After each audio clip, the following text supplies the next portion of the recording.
quelques années en Belgique en attendant que vous soyez acquitté. Vous l'avez été, vous êtes revenu au pays depuis 3 ans maintenant et vous êtes en train de vouloir à nouveau être candidat, mais pèse sur vous une condamnation de 20 ans qui ne vous permet pas d'être éligible. Comment vous allez faire pour être candidat lorsqu'on sait que vous avez ce coup près-là qui vous interdit d'être candidat? C'est tout ça la bataille.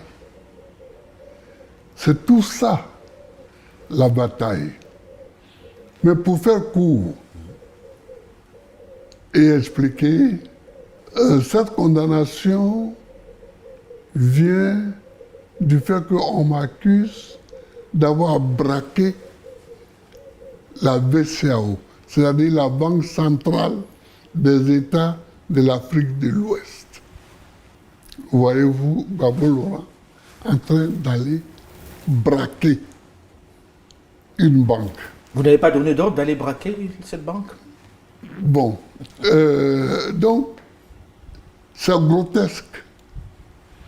C'est grotesque, mais c'est tout ça la bataille. C'est-à-dire qu'on ne recule devant rien pour nous contrer. Pour vous, c'est une cabale, Monsieur le Président? Mais dès qu'ils ont su que j'étais en train d'être acquitté à la CPI, ils ont montré quelque chose ici. Parce que pour eux, ils m'avaient envoyé à la CPI, c'était ad vitam aeternam. Or, voici que je m'apprêtais à revenir. Donc, ils ont monté une petite cabale. Pour vous, c'est une cabale, il n'y a rien à vous reprocher sur ce braquage-là de la BCEAO? Mais vous ne vous reprochez rien? Il n'y a jamais eu de braquage.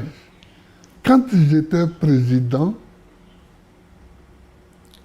on a voulu, comme on le fait aujourd'hui pour les États de l'AES, on a voulu faire en sorte que, à l'intérieur du pays, la population se révolte contre moi.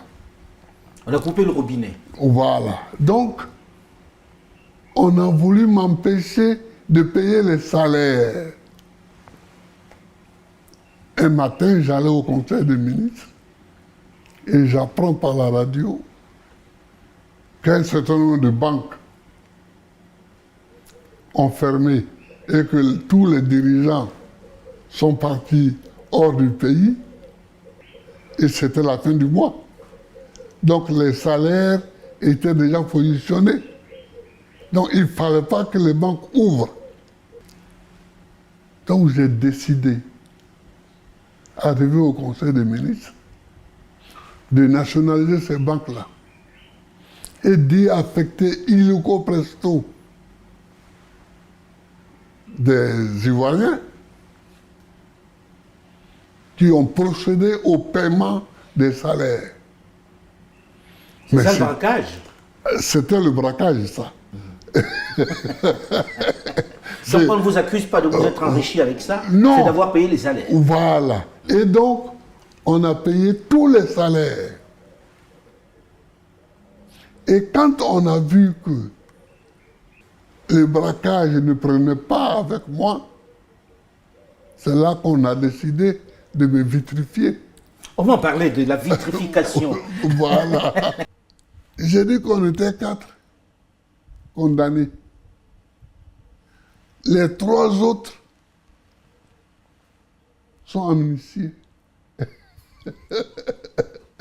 Et moi seul, je ne suis pas amnistié. Enfin, comment voulez-vous qu'on traduise cela? Que vous étiez le chef braqueur? Non. Ils ont désigné le chef braqueur dans le jugement, que c'était Kone Katina, le ministre du budget. Et moi qui ne suis que l'inspirateur du chef braqueur, je vais dire que c'est d'un ridicule et d'un grotesque. En tout cas, merci, Monsieur le Président, de nous avoir reçus. Merci. Merci de nous avoir accordé cet entretien. Merci. Cet entretien est à présent terminé.